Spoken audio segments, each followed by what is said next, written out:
Hello, everyone. I'm Ed Densel, and I host Unfound, and I run this YouTube channel. I realize you don't want to give a thumbs up to the following video until you watch it. You know what? That's totally understandable. I can appreciate that. But what you can do right now is subscribe to this channel. The button is right there. Thanks. Rhonda Ilean Smith was a 21-year-old from Newnan, Georgia. She was tall, about 6 feet in height, and had been in the U.S. Army. On February 27, 1984, Rhonda left her home early to go shopping. Rhonda's vehicle was later found at an Atlanta mall. She was never seen again. I'm Ed Densel, and this is Unfound.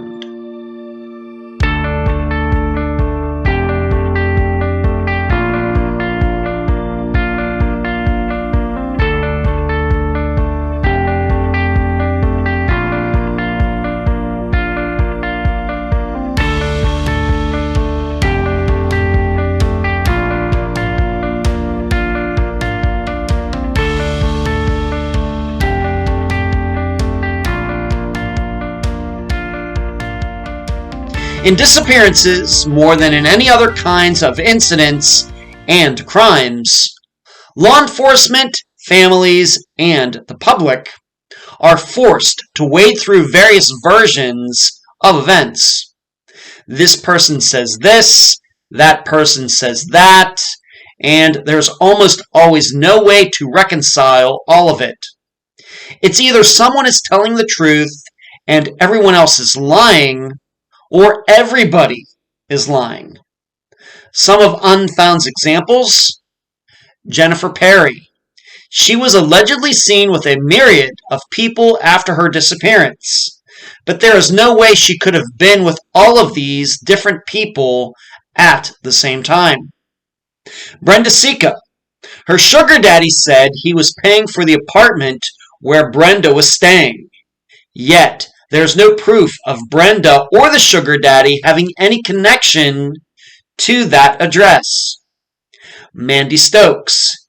She told her boyfriend that she was riding around the parking lot in her car while talking to him on the phone. Yet the building where she lived had no parking lot. Really, there's no way to sync up these and other statements in other disappearances if we accept all of them as being true. Well, with Rhonda Smith, you are going to hear how two important people in Rhonda's life pointed the finger at each other regarding a key piece of information concerning her disappearance. Is there any way to get to the bottom of a tale of two stories? And now a summary of the case. This is brought to you by my friend Megan Linez's website, charleyproject.org.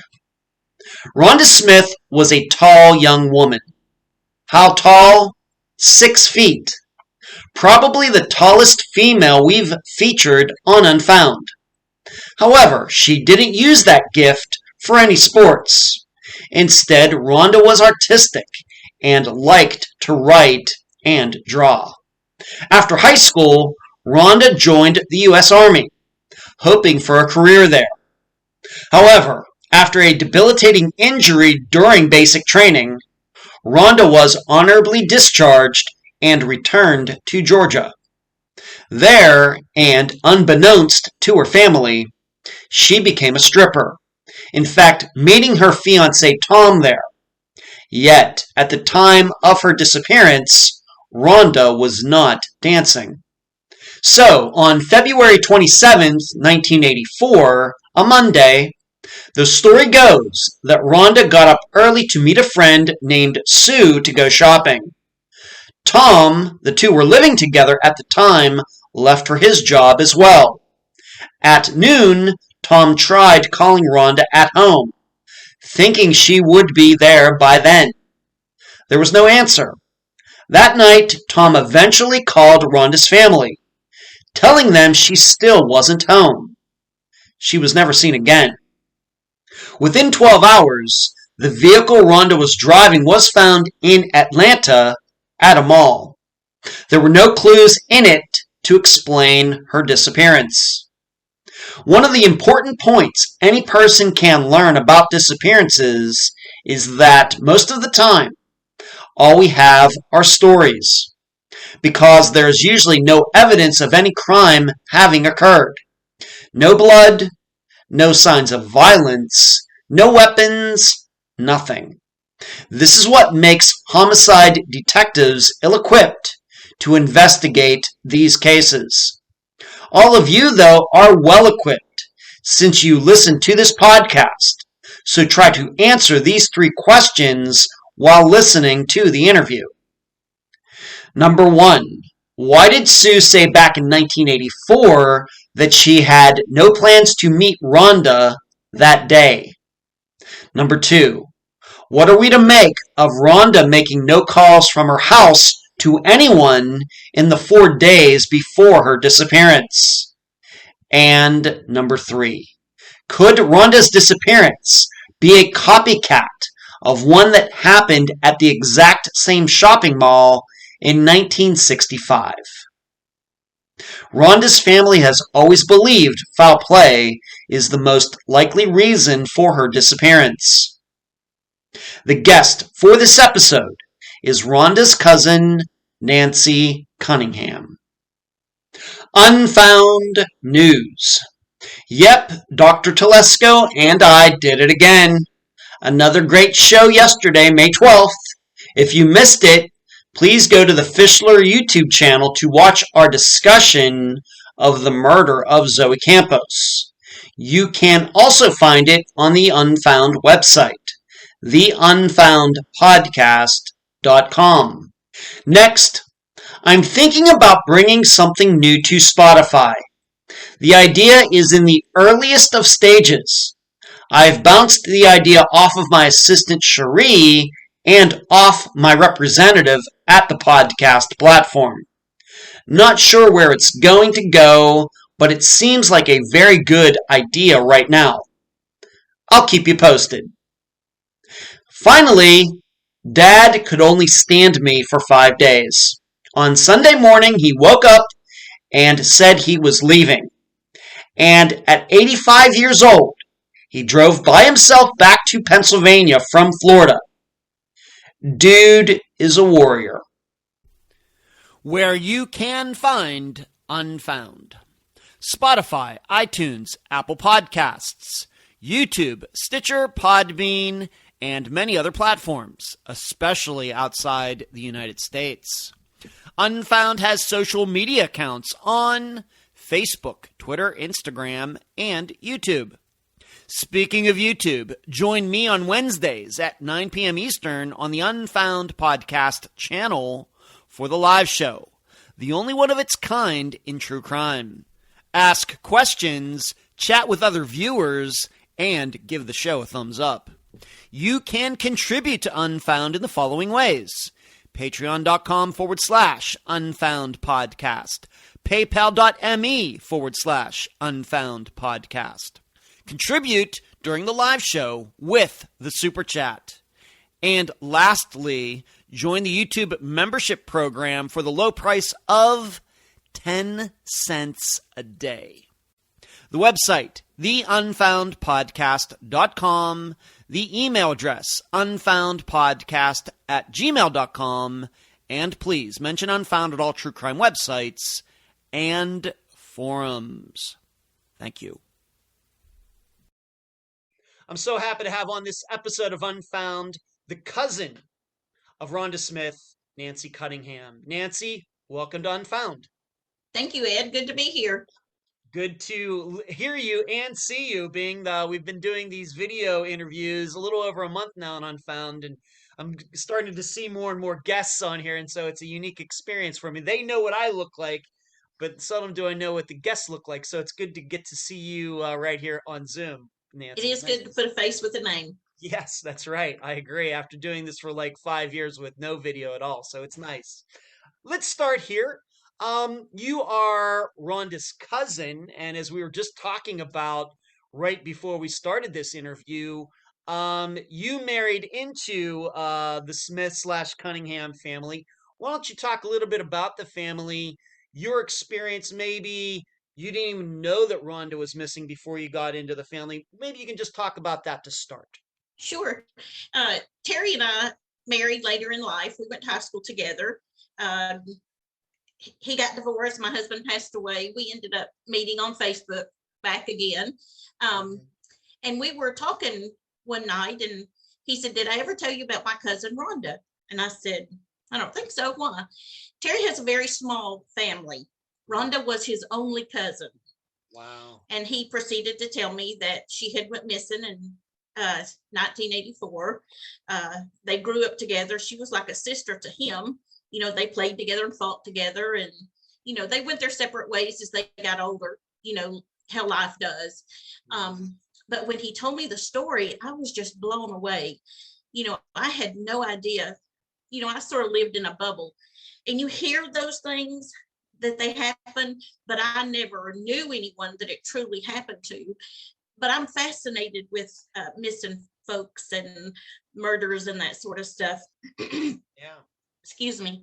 So I reached out to his mom and to Rhonda's mom and dad and asked them, would they mind if I did a little research? Said, I can't guarantee anything, but I'll give it my dead level best. And they passed to me the baton, I believe, and I have taken it and tried to run with it. I've stumbled a few times on the way, but I think we have got a little media attention out there, hoping that this will help some as well. But I was just, it's like an addiction. Yeah. I can't get enough of it. I can't study enough. I can't read it over too many times. I'm obsessed with it. And until I find out what happened to Rhonda, I'll have no peace. Yeah. When, approximately what year, did you tell me you and your husband have married about 10 years? Was this before or after you got married that he started talking to you about Rhonda? It was before we got married, when we started dating. Okay. This Kenny Chesney song, Where Would You Be Now? Yeah. That was playing on the radio, and he said, this makes me think of my cousin Rhonda. Wow. And then he proceeded to tell me, and I was like, oh my stars, I can't imagine. You know, in 1984, there were not many cell phones, if any. I don't really know if there were or not. Right. No, you're right. But everything was so different. You know, so politically correct, and I have a daughter that's 23. And I would literally claw someone's eyes out. That is the most primal thing I can imagine, is your child. Yeah. I can't imagine how Jack and Susan suffered. Right. Jack and Eileen. Susan was the stepmother. Eileen is her mother. I can't imagine how they suffered. Yeah. Right. So you would say you've been working on this, you found out about this about 10 years ago, and you've been working on it ever since? Not quite 10, maybe 6 or 7. 6 or 7. Yeah. Okay. Yeah. And the listeners know I'm 51 years old, so I know, I remember the year 1984 very pretty vividly. You know, it'd have been what, 8th grade or something like that. So I remember it as well. And it does. In some ways, it seems like it's yesterday. In some ways, it seems like it really was 38 years ago. I know, right? So yeah, so I get what you're saying, of course, and of course, you being a mother, it affects you. I don't have any children, but of course, it affects you in a maybe a more deeply emotional way. And you start thinking about, what if I was in that situation, and that's what you got why you got motivated to doing this interview as you are today. Yes, absolutely. Okay. So, being that and we wanted to also make clear that you did not know Rhonda personally, but what have you learned about her? What has your husband told you about her, just in general? We'll get into some of the specifics, but how well did he know her? How often did he see her? Maybe some of that information. With children, they grew up together, and I would say they probably saw each other at least every weekend. You know, they did grow up together and play together. And of course, families did back in the 60s. There was more family time than we have today, I would say. Hmm. And yeah, and what did he say? And what did he say about her interacting with her? What did he say about her personality? And if he was seeing her, what was she into? What have you learned over the years? Well, she was an only child, and Mm. she only had Terry, Gary, and Rory. Those are Terry's brothers, and they grew up together. And Terry would tell you she was no shrinking violet. You know, Okay. she could hold her own with the boys. Yeah. And that's what her mother would tell the same thing. And I recall her mother saying one time, Rhonda had no problem telling me what to do. She would tell me what to do in my own house. She didn't hold back on what she thought. Hmm. She would go toe to toe with the best of them. Okay. All right. And she was an only child, like you said. Was So no brothers or sisters at all. Which, right. having been raised that way myself, maybe, would you say that your ideas, that was she spoiled, or were parents pretty even-handed? What ideas have you got? I think if there is such thing as being spoiled, I think she probably was. Mhm. I see Christmas pictures and, there's every kind of toy imaginable at the time. There's Mhm. high chairs and tea sets and any girl's dream of what you would want as a child. Yeah. And I know that Eileen and Jack loved her. Um, Mhm. uh, there's no doubt in that. They loved All her right, of course. fiercely. Right. And we should make clear that at least her mother is still alive. Is her father still alive as well? No, Jack passed away 2 years ago. Oh, okay. He died with COVID, Oh, no. uh, and he was very brokenhearted. Yeah. Um, he But really wanted to know what happened to Rhonda. yeah. And but her mother is still alive. Eileen. Eileen, it's Eileen Cordell. She's Mhm. living in Port Richey, Florida. Mhm. Um, I texted her the other day and talked to her, and she said that 80 was trying to catch her, and she was trying to outrun it. Well, God bless Newport her. Richey, you should know, if she lives up in Newport Richey, that's just north of me by about an hour. Oh, It well, is. that's I live interesting. here in Maybe you Clear. can. Yeah, maybe we can meet sometime. Sure. He's a Uh, sweetheart. I can tell you. yeah, I don't know. Think I knew that. I think that's the first time you've told me that. I didn't know that. Yeah, Newport Richey is about an hour north. I have some disc golf friends that live up there. Yeah, it's not far away at Yeah. all. Okay, because I live here in Clearwater. Yeah. Okay, so outgoing personality, sticking up for herself, no shrinking violet. Okay, let's move on to this then. I One of the things maybe that was maybe unique about her that we need to talk about, she was tall for a She's very woman. tall. She was She tall. was, So how tall was she?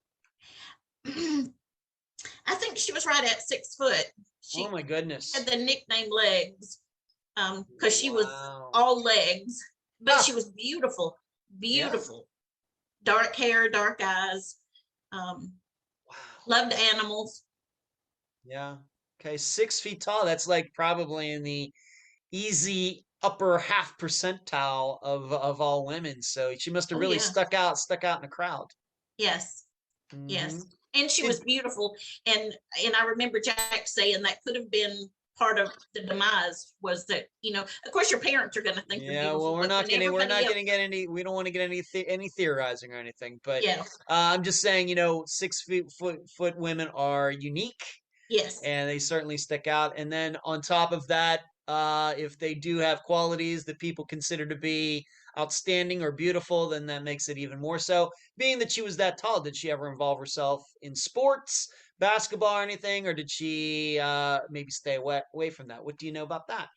I don't, I know the Cunninghams were big sports folks, into Mhm. football and all that, but I don't think that Rhonda was into sports. I don't recall. I know she was a cheerleader at Mhm. one time, like most little girls are. Mhm. But I don't, and I could be wrong here, but I don't believe she was very athletic. I don't think she was like into Okay. basketball or things like that. Okay.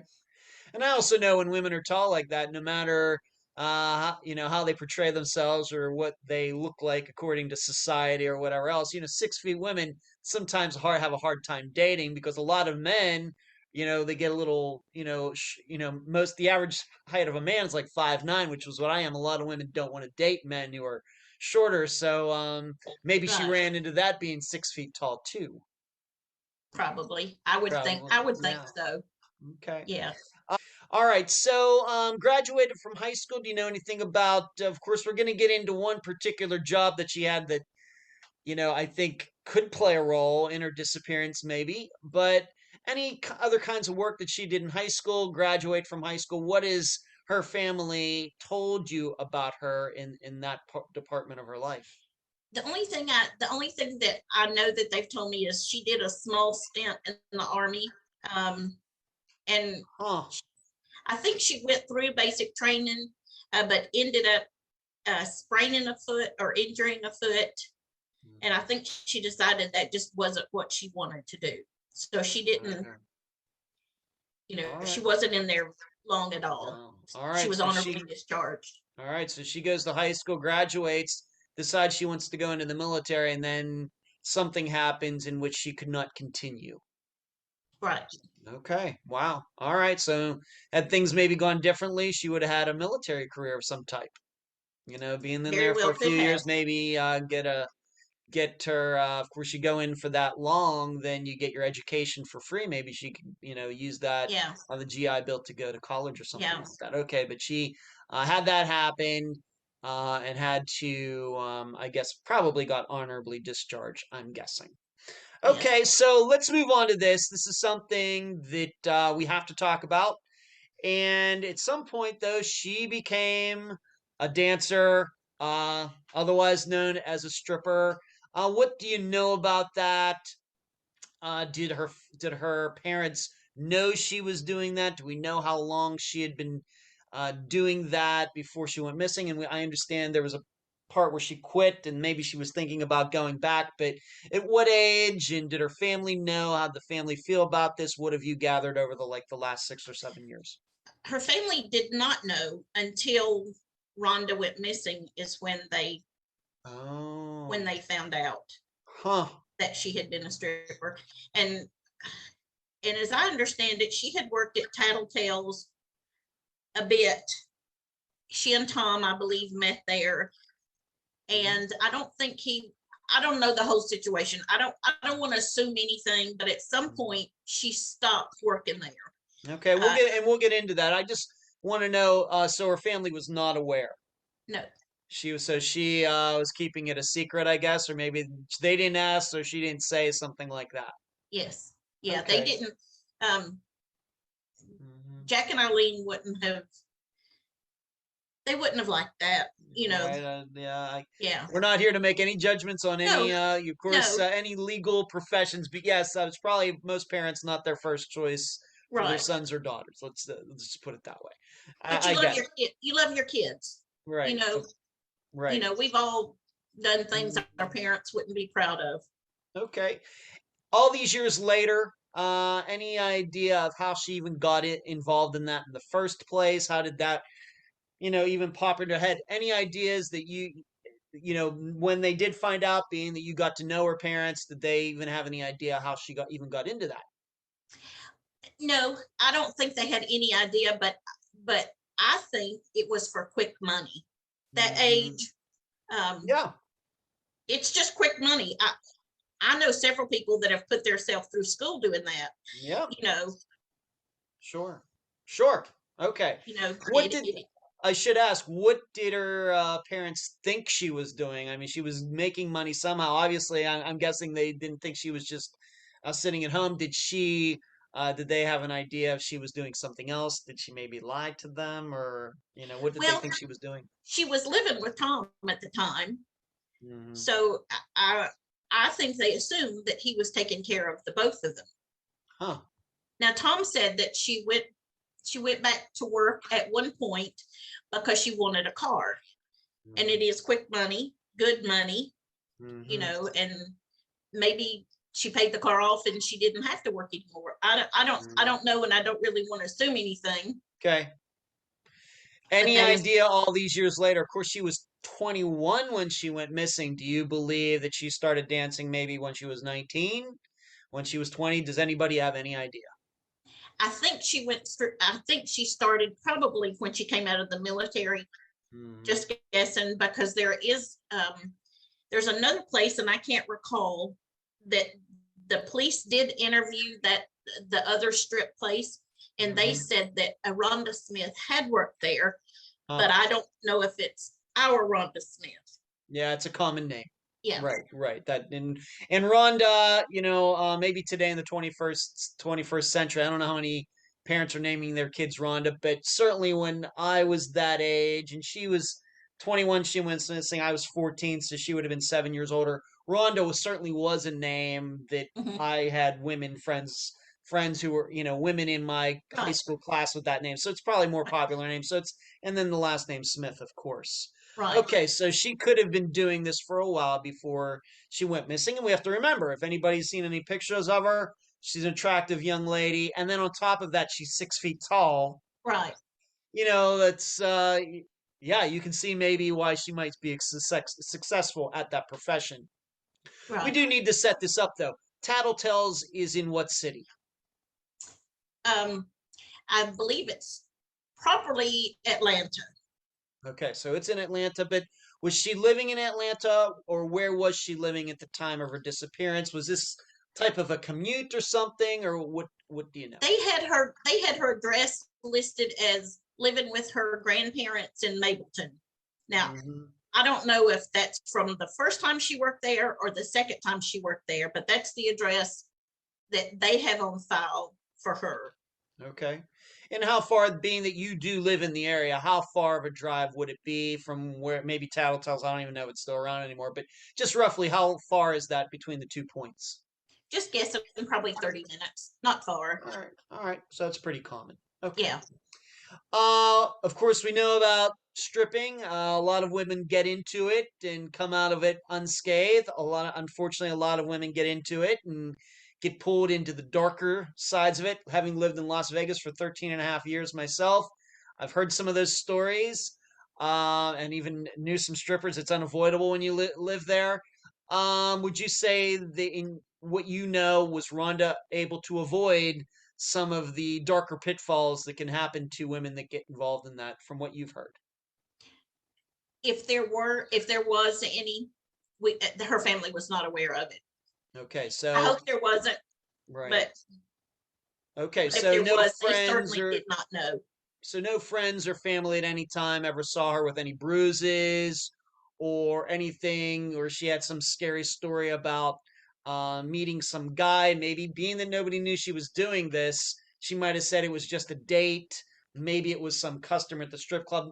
Anything, and once again, in the last 6 or 7 years that you've ever heard regarding anything like that? Nothing. Okay. Now, you did say that she, now we're going to talk a little bit about Tom. It's unavoidable to talk about the guy in the missing woman's life. We are not going after him or anything like that. We are just going to state what we know to be facts here in the 21st century. Okay? Sure. But you've already stated earlier that the two met each other while she was a dancer there. Do we have any idea of when that was, anything like that? I believe it was probably 1982. Now I'm just guessing on that. Okay. Because really, she wasn't living with Eileen at the time, so I don't really know that even Eileen would know. She was pretty much her own person. Okay. And I believe, just from what I've gathered, I'm thinking probably around 1982. Okay, and she didn't disappear to 1984, so they were a couple for maybe a year and a half. Yes. Okay, and to once again, the way you understand it now is the way they met is he was at the strip club, they met, and they started dating. Yes. Okay. I do have to ask this. Your understanding, was Tom in another relationship at the time? Tom was married. He was married. Do we have any idea? Was this marriage on the rocks or something? Do we have any idea regarding any of that? I have no idea. Okay. Honestly, I have no clue. Okay. Being that, have you ever personally met Tom? Ever? No. Okay. What did in doing the work that you've done, were Rhonda's parents, other family members very positive? If Tom, and of course we know eventually he did get a divorce, but um, when they would go to like social functions, did people like Tom? Did her parents think that he treated Rhonda well? What have you Yes, gathered? they did. From all indications, Hmm. um, they saw Rhonda as settling down, coming into her own. As a matter of fact, she had sent Eileen and Jim, her husband, a very sweet card at the Christmas before she went missing, Oh, and said, "I appreciate the fact that you've helped me to grow up." wow. And it meant a lot to them because they saw that Rhonda was coming into her own. She was Hmm. getting ready to open a business. Um, and they talk about tattooing dogs, and I don't know if that's for identity. I don't know. Okay.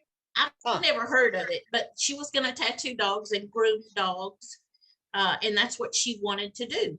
She loved Okay. animals, Hmm. and that's what she was planning on doing. As a matter of fact, all the invoices, the business cards, everything, they were ready to be picked up. Wow. At the time of her disappearance, she was already in that far into it. Yes, Wow. Was she going to do this? Do you know? Was she going to do this from home, or was she going to, like, some people are mobile? They'll go to people's houses and yeah, maybe have a little van or something. yeah. Do we even She was know? going to do it. She was going to do it from home. They were actually, as I understand it, doing a small addition to the house, having a concrete pad poured, so they'd have a place to put the dogs and that sort of stuff. Okay. Now we should understand something though. The parents liked Tom a lot, but being that he knew she was a stripper, at least at one point, maybe she had quit by this time of Christmas of 1983. But I guess kind of he was keeping the secret along with her. She probably at some point told him, my parents don't know that I do this. Right? He Uh, he never came to the parents and said, you know what your daughter is doing. Nothing like that. no, no. Okay. All right, but all by all indications, everybody liked Tom. They thought it was a good relationship, and in fact, they were engaged at the time of her disappearance. As I understand it, they were even the police interviewed his mother, and his mother even referred to Rhonda as his fiance. He had Wow. not given her a ring, Mhm. but they were considered engaged. Okay, and they were living together. They were living together. And where was this? What town were they living in? They were living in. My mind I'll, just I'll went. just I'll just prompt you. Were they living in Newnan, Newnan? Newnan? Newnan, Georgia. Newnan. So that's spelled Newnan That is in correct. Georgia. Okay. And once again, being that you know this area, how far was that from, and this will come into play in a little bit, how far is that from where she would have been dancing or previously dancing in Atlanta? How far that is that drive? Newnan is a sleepy little town south of Atlanta. I'm going to say probably an hour or so. All right, so a little farther away Yes, than what we previously talked about the other town. Okay, yes. and what did Tom do for a living? What was his work, at least at the time that they met and when she went missing? What was he doing? Tom's father owned Atlantic Mine Co. And as I understand it, they would purchase x-rays from hospitals, doctors, and they had what was called a smeltering business. Now, was completely new to me. As I Hmm. understand it, they would buy these x-rays. They had property in Newnan. They would take it down there and put the x-rays in a melting device. To Hmm. me, it looks like, if you can imagine a silo Yeah. laying on its side, they would fill this with x-rays, and then it had burners underneath it, and they would burn the x-rays and extract the silver. Right. Okay. Sounds Yeah. very odd, doesn't it? Right. I don't know if we still do X-rays like that in the 21st century, but yes, silver, the element silver, plays a large part in the X-ray process at least at one time, Right. and maybe after people die or something, they get these X-rays and can extract that, then sell it. That's their business. selling Right. selling silver. Okay. All right. And that's what business his family owned that business. Yes. Okay. Very good. Maybe you should go back to maybe the Tom and Rhonda's relationship for 1 second. At the time of their disappearance, was there a wedding date? Had they talked about getting married in 1984, 85? Anybody know anything about that? No, I don't think it had gotten. I don't think it had gotten to that point where they were. I think they were. If I had to make an educated guess, I would say they were probably waiting on Tom's divorce to be All final. right. Okay, so your understanding is then they were living together, but Tom still was not divorced from his first wife. Right. Okay. All right. Okay, so we have all that going on. On top of that, she is going to starting this business. Seems like she's well into it with business cards. She's very serious about this. I'm guessing then, being that she was going to do it out of the house, that Tom was supportive of all this.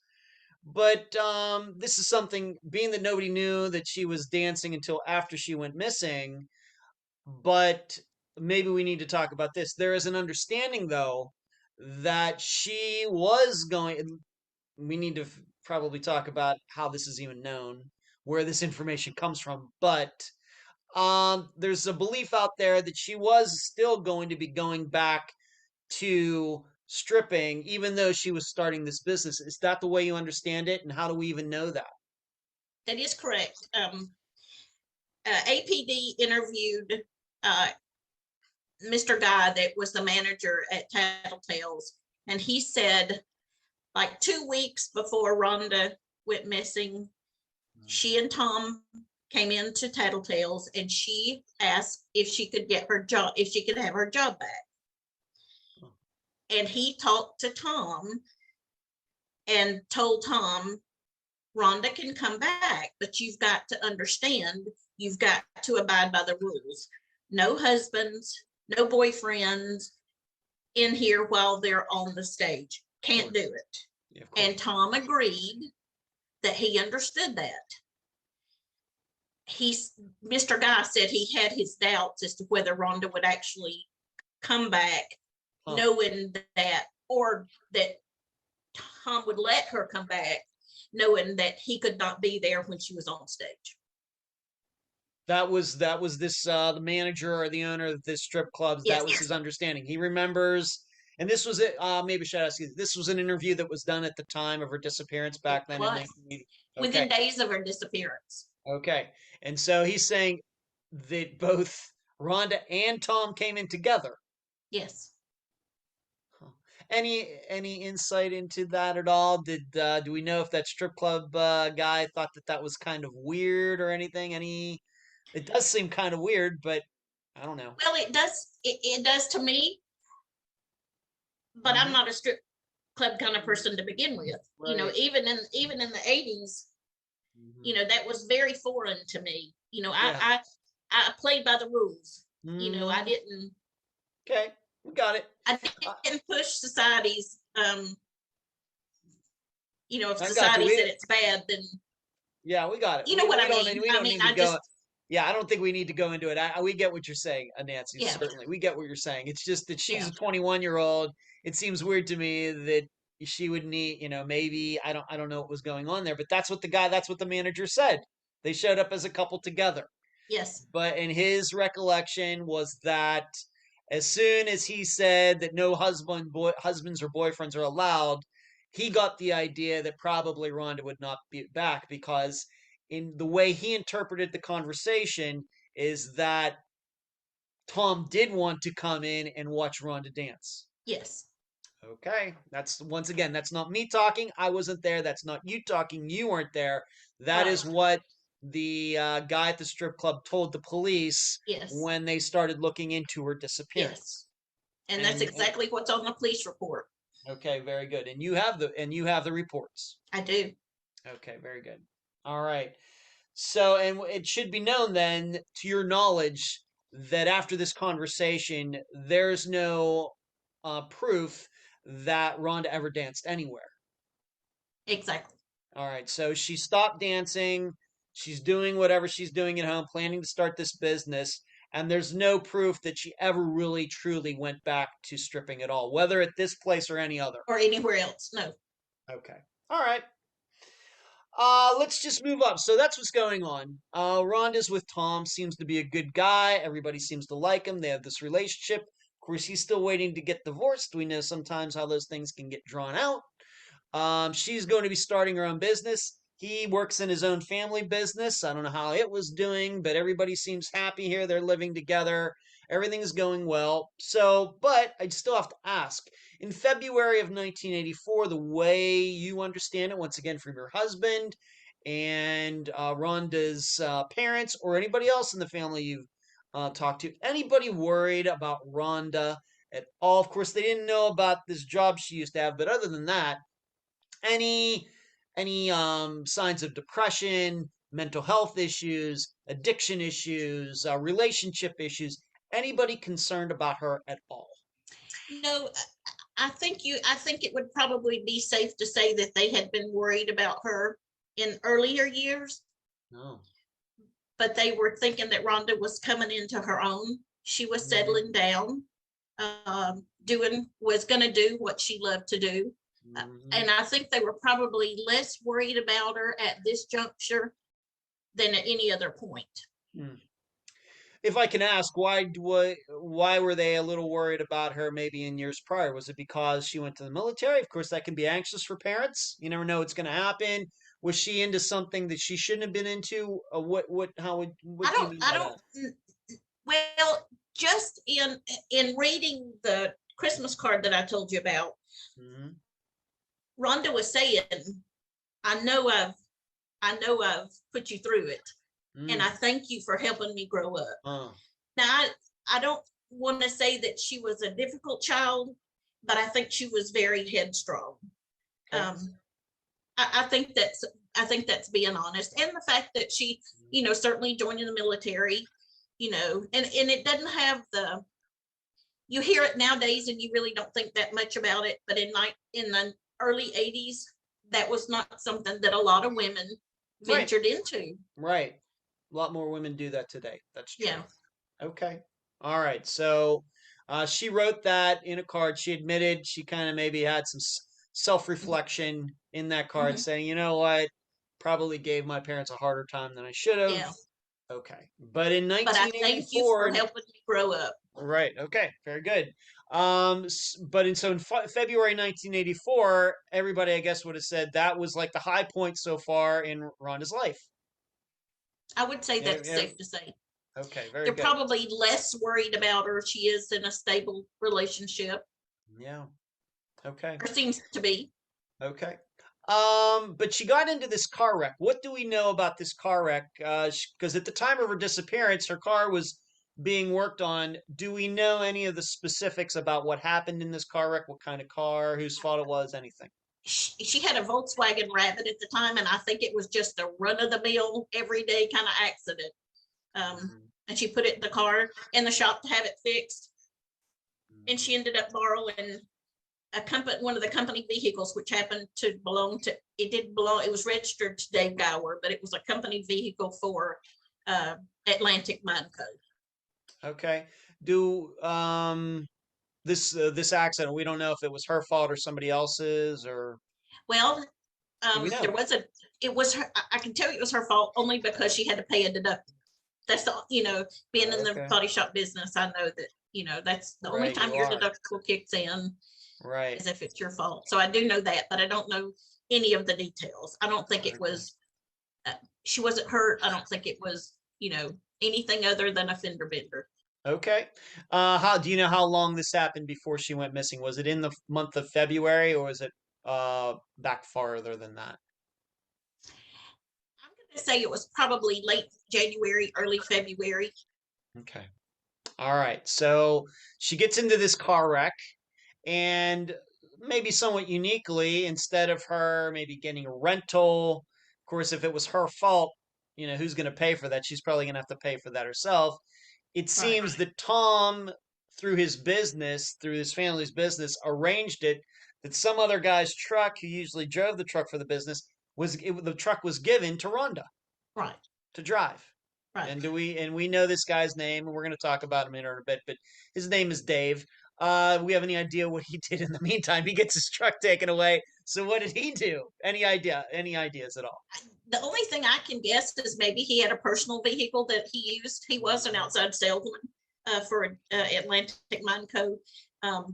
That's the only thing I can guess is that, he had a personal vehicle, and he said, here, I'll just drive my personal vehicle and you can drive this until your car's fixed. Right. Maybe he started just billing them for the mileage. Like, I'll keep track of my mileage. You give me so much for mile. That's a possibility. Right. We don't know that for a fact, but that's certainly a possibility. Right. Okay. So this wreck happens. And so she goes from driving this Volkswagen Rabbit to driving a pickup truck or some kind of truck from this business that Tom's family has. All right. Yes. And so she's driving that, and that is the vehicle she was driving at the time of her disappearance, and it's going to play a role actually in her disappearance. Okay. The way you understand Tom and Rhonda's relationship, what did they do for fun? What did they go out to the movies? Did they like to golf? Do we know anything about their actual relationship and the things they like? For example, my parents, when my mother was alive, they loved to go hiking or go to, sightseeing or go fishing. Do we know anything about what Tom and Rhonda like to do? That's interesting that you asked me that now, because that's never crossed my mind. Mm-hmm. I have no idea. Okay, because I think we maybe you can start. This is something maybe you can look into then after this interview, because I think it's important to maybe to understand that because of what we're going to talk about next. All right, so we just don't know that, and I think that might be interesting to know, to see if whatever you find out goes along with what we're going to discuss right now, and that is starting about, this is the way I would portray it, the way what you've explained to me. And as the listeners know, any guest that's on the program, we've had at least 2 or 3 in-depth conversations about the disappearance, so I can take adequate notes and get a good feel for everything that was going on. And the way you explained it to me, of course, you weren't there, I wasn't there, but her parents were there, other people were there. There's kind of a lack of communication going on starting roughly around February 23rd to the 26th. Can you explain what you've learned about this time frame, and maybe by explaining it, you can show the listeners or what I mean? What was going on at this time? From what I understand, the last credible sighting of Rhonda was the Thursday before she went missing on Monday. She and Dave Gower's wife actually went to a mall together, shopped a little bit. She came back home. Friday, according to Tom and Eileen's diary, they went Friday and bought groceries. They did stop and talk to somebody. I don't know if they ran into somebody at the grocery store. Tom didn't go into detail about who they talked to, but they talked to somebody about 20 minutes. They came home. They made a drink in the blender and had a few drinks. So they played a board game or some sort of game, and then went to bed. It was a normal night.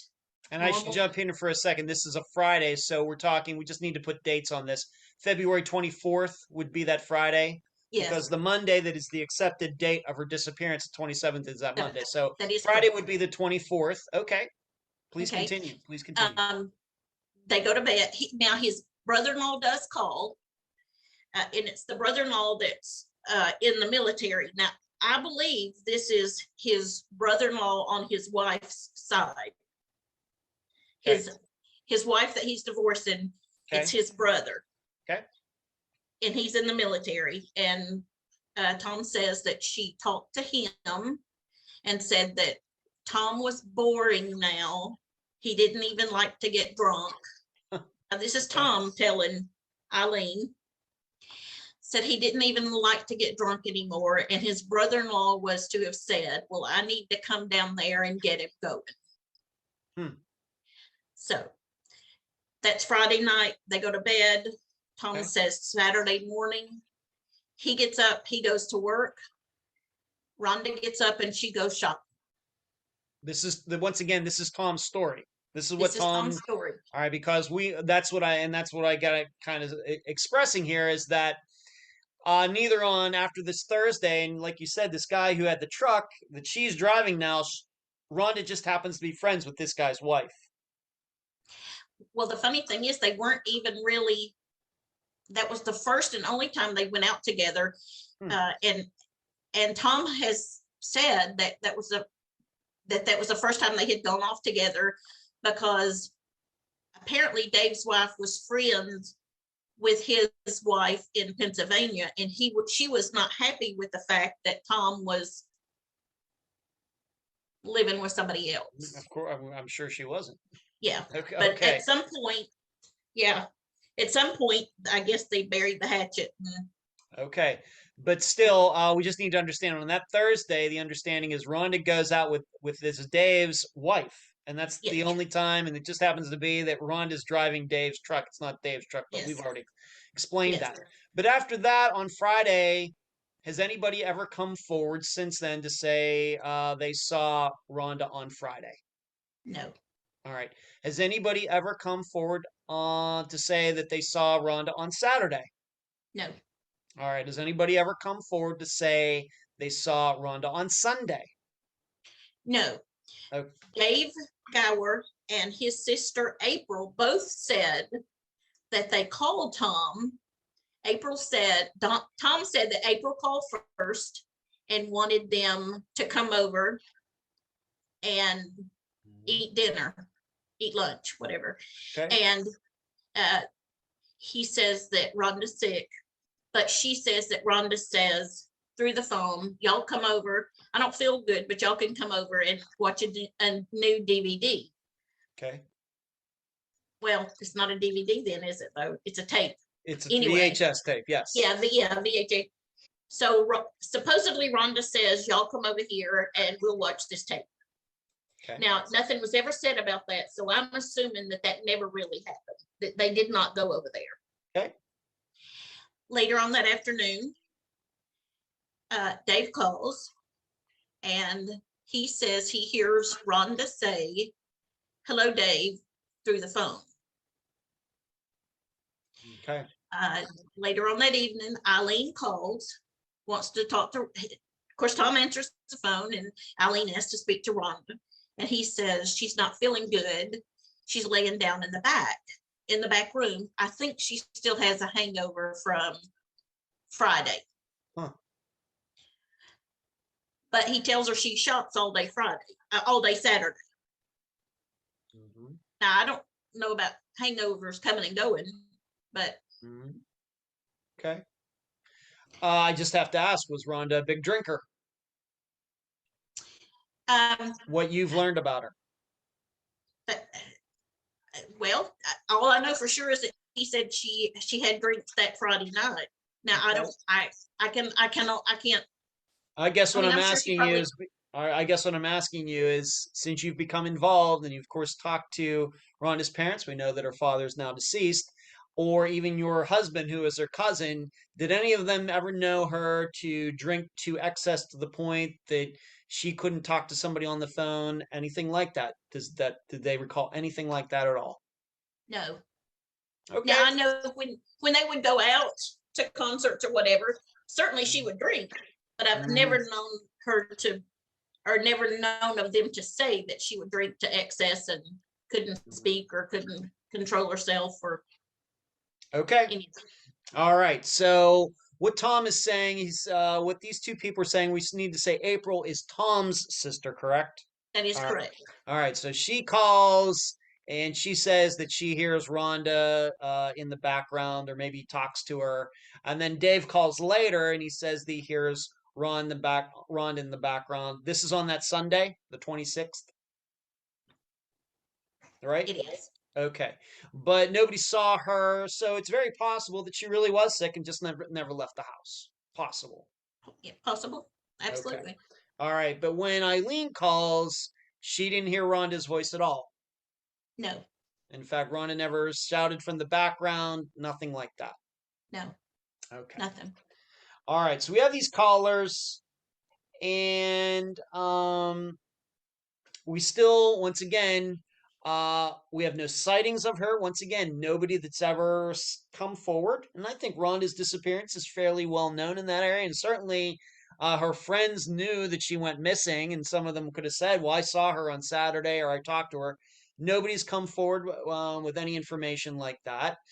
And it doesn't seem like that she called anybody, nothing like that between Thursday evening, let's say, and the day that she allegedly went missing, which is that Monday. Right. And I even have their phone logs during that time.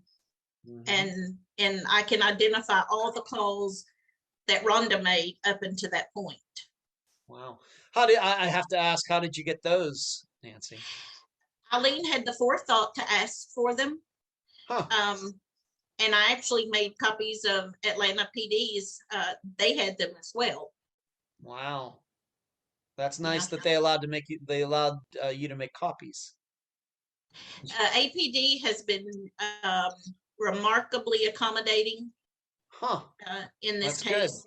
Good. And I have to say I was pleasantly surprised, because in my mind, I thought they had done nothing. Yeah. I truly did. I felt like they had really dropped the ball. Yeah. But when I went down there, and I've been down there twice and stayed a fair amount of times both times, and I think they've done their due diligence. Okay. So great. You don't even know how rare it is for a police department to allow a civilian like yourself to start copying information that they have. That's just very rare. All right. Very, very rare. Well, I guess because of the Open Records Act, I've requested everything from. Yeah, well, sometimes that works. Oftentimes it doesn't. So it's rare. I'm just telling you, it's great that you have that information. And I agree, because technically it's still an open case. It is. Right. But I don't want to jinx myself, but they've been That's right. very kind. I'm not going to allow you to say anything here that's going to get you in trouble with the Atlanta Police Department. Thank you. I won't allow that to happen. Okay. But you have these records, and the way you look at them, your interpretation of them, is that roughly between Thursday and Monday, Rhonda never made any calls. If you saw the numbers, they were all people connected to Tom. In your opinion. Yes. Okay. And does it look like anybody called, other than those two calls, people who Rhonda knew tried to call her and she didn't come to the phone? Were you ever able to identify anybody who would have been calling the house looking for Rhonda instead of Tom? Well, unfortunately, back then, you only got the details of outgoing calls. Oh, okay.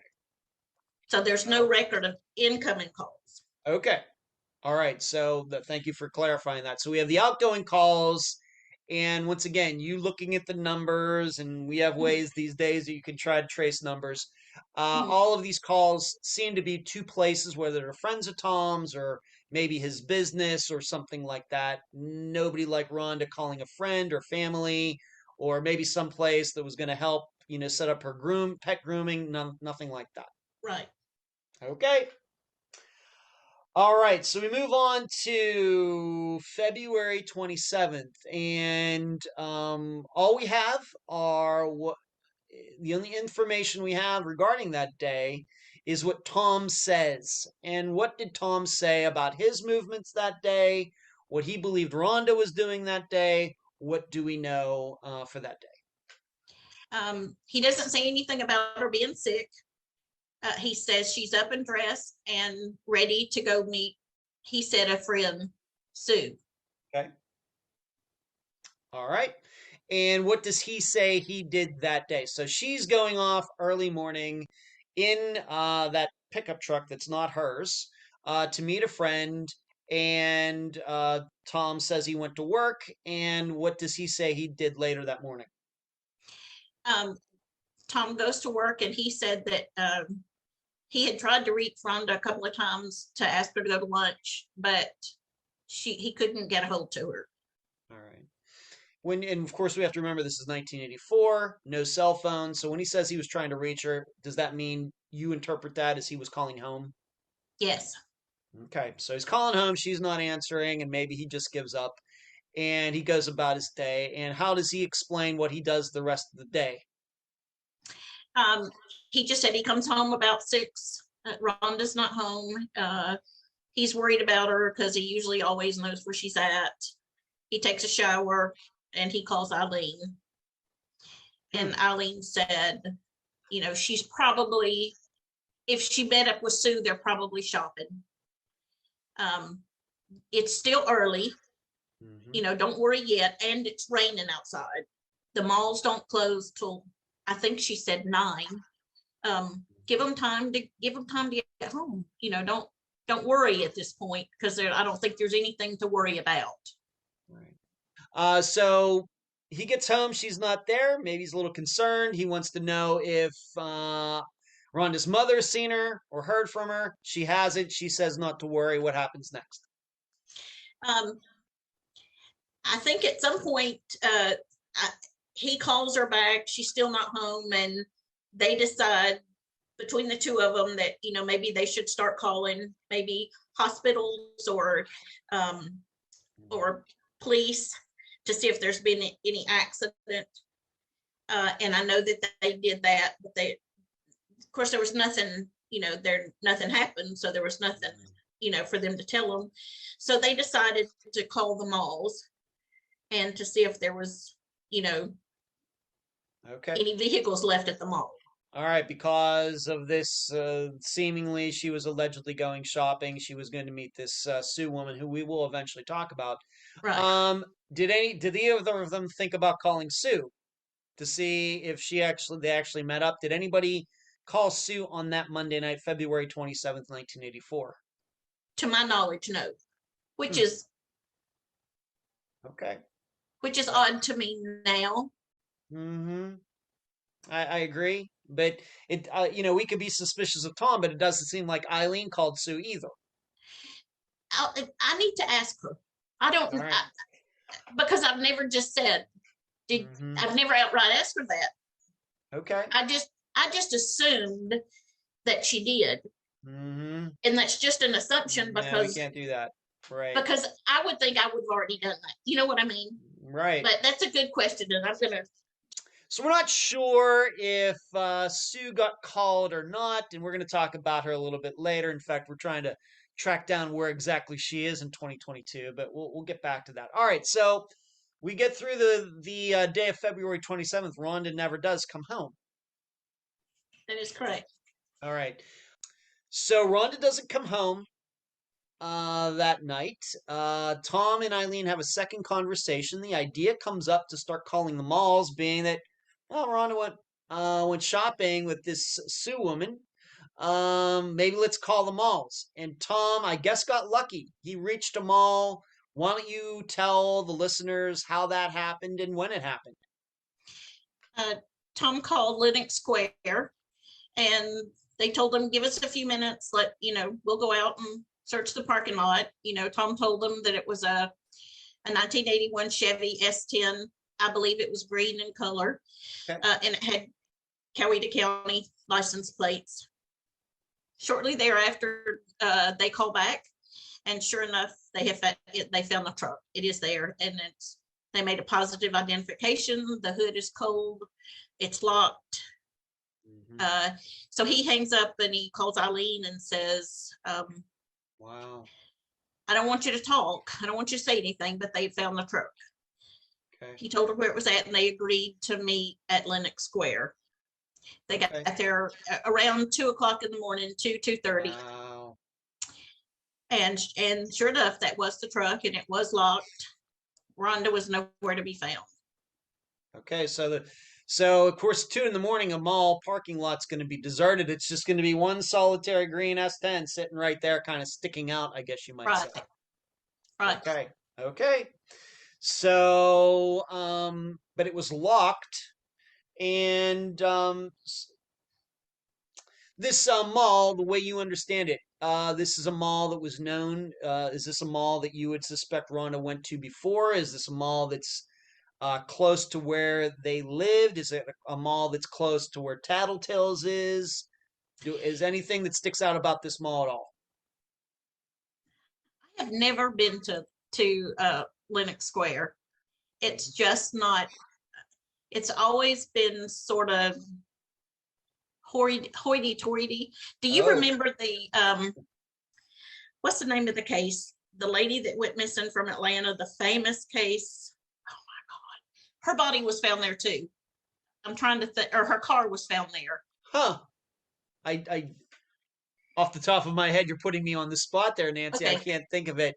Was this a disappearance as well, or was it a murder case? Yes. Or It was a disappearance, and I think it was in either the late 60s or early 70s. I don't know anything. I'm gonna have to. I'll find out. And okay, well, I'm sure. Yeah, now that people are listening to this, when they listen to this episode, they're gonna be like, well, they're gonna figure out what that was, who that was. But this is the same mall. Yes, same and mall. And this is kind of in a nicer part of town. It is. It's upscale. Upscale, especially for the time. I don't know anything about it. It wasn't. Certainly wasn't anywhere I would go to. Okay. You've never been there in all the even as an adult, I've never been there. Wow. Okay. All right, but this is where the truck was found. Yes. Okay. All right. So the truck is there. It's locked. What I guess maybe the police come. How do they get inside the car or the truck, being that the keys aren't in it? What goes down to try to figure out what was in the vehicle? Why don't we talk about that now? I believe they were told to like Slim Jim the truck, the bars that you can get I believe they were told to get into it, however they could. And, those cars were fairly easy to break into. And this is an assumption on my part, but that's what I'm assuming that they did. They probably just ran a Slim Jim through there, opened the truck, opened the door. There was a wine glass and a beer bottle. Huh. In there. Okay. A wine glass. Who drinks wine in a glass in a car? Okay. If that's the story, then that's the story. Okay, that's what they found. Anything that of a violent nature, anything that looked like something bad happened in the vehicle, anything like that? No. Anything of Rhonda's possessions in the vehicle? As I understand it, nothing was in there. No purse, no, Okay. it wasn't her, so there wouldn't be a lot of personal things to begin with. My car is full of junk. There would be all sorts of things, but no, her purse was not in it. Okay. All right. And your understanding, once the truck was found, of course, she's still missing. It's 2 a.m. Who knows what could have happened there? We still don't know the status of Sue, whether she was caught or not, but your understanding, was any forensics done on the vehicle, for example, or any of course, this is years before DNA or anything, but any fingerprints done on the vehicle, anything like that? They did fingerprint the vehicle, and I can tell you APD does have them on file, the fingerprints on file. Now I have asked, were there fingerprints that were not who you would expect on there? Yeah. And I was never really given a straight answer to that. Okay, so we might say that we would expect Rhonda's fingerprints in there. We would expect Dave, who was the guy usually driving the truck. Right. I suppose we could expect Tom's in there, of course. Right. Maybe expect some other employees of the business. If she did meet up with this friend of hers, maybe the friend's fingers. There's a lot of fingerprints that could be in that vehicle, right? A lot. All right. It wouldn't be like my own personal vehicle. I live alone. I hardly ever travel with anybody else. So probably my fingerprints and nobody else's. Okay. But they did take fingerprints, but they've never told you who the names are to those fingerprints, if they even know. Right. Okay. But no signs of violence, anything like that, to think that anything violent happened to Rhonda inside the vehicle? No. Okay. All right, so the truck is found. Do you know what was done with the truck after that? Did they hold it for a while, or did it just go right back to Dave? Did it go right back into service for the business? Do you even know? It went right back in service for the business. Okay. All right. So we could see a scenario once again. We don't theorize on this program, but being a truck being left in a mall, all sorts of possibilities. So it could run the gamut from her walking off by herself to her being attacked in the parking lot. Somebody could have planted the truck there. All sorts of different possibilities. Right. You really can't draw anything from that. Now, although we do get to this second part, though. And that is this woman, Sue. She was, though, tracked down. And what did she have to say about meeting Rhonda, going shopping that day, this place, the Lenox Mall? What did Sue have to say about all of that? She said she had no plans to meet Rhonda, and it had been about 2 weeks since she had actually spoke to Rhonda, but no plans whatsoever. She said that she hadn't spoken to Rhonda for 2 weeks, and so it's kind of hard to plan something with somebody, but it's 2 weeks before, and right. So we go back to that story then that Tom told, that his understanding, once again, originally, and we'll get to maybe things changed, Right. but his original story when he talked to Rhonda's mother is that, yeah, she went out this morning. She was meeting her friend Sue. They were going to go do this, do that, maybe go shopping. But then when Sue was tracked down, whether it was 27th or the 28th, 1984 was a leap year, so leap day of February 29th of 1984. Whenever she was asked, she said, I don't know what you're talking about. I don't know. I wasn't supposed to meet her. We had no plans. Right. Okay. Do you know anything about this woman? And we're trying to track her down as this episode, right now, as this interview happens on May 1st of 2022. But how did your understanding, how did Sue and Rhonda know each other? And that's what I'm not clear on myself. I don't know if they were friends from high school, if they had met after school, or if they met at the strip club. I mean, that could be a viable. Absolutely. I just don't know. And that's another thing that I want to ask Eileen. How did Rhonda know Sue, and how long had they been friends? Okay.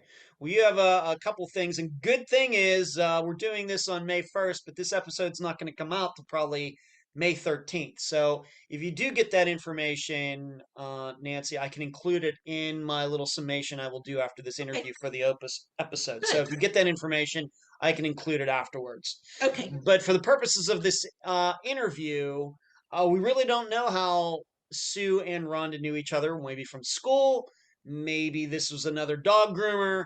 Maybe this was, like I said, another dancer at this club. We just don't know.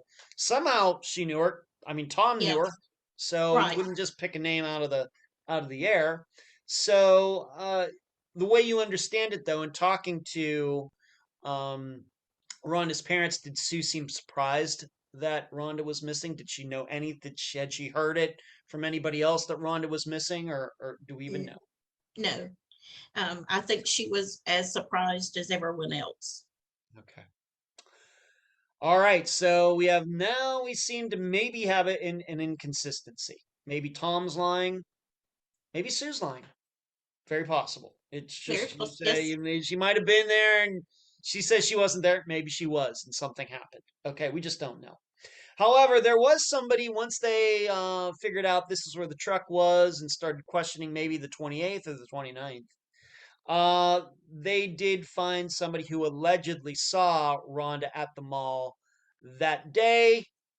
What that is, in the reports, what can you say about it? The only witness that said he saw Rhonda that Monday was his name was Reverend Cornball. He said that Rhonda had came in there and had shopped, and she was in such a good mood, and he was in such a bad mood, and he remembered Rhonda because he was good with faces and it's funny that one of the things Eileen writes down in his journal is that when Eileen went to talk to him, he said, "But the police have asked me not to talk." And Eileen said in her journal, "He sure does talk a lot for someone who was asked not to talk." I see. But he invites them back in the storeroom and he says a prayer with them. And Eileen said when they left that her husband said, "This is odd. This is very odd." Mm-hmm. Okay. But he didn't, APD did not find this man. Tom found. Oh, okay. So this is all right. So it wasn't like there was some officer going from store to store at this mall or whatever kind of setup it is. It was Tom who went in there and was able to start questioning people and found this guy. Yes. Huh.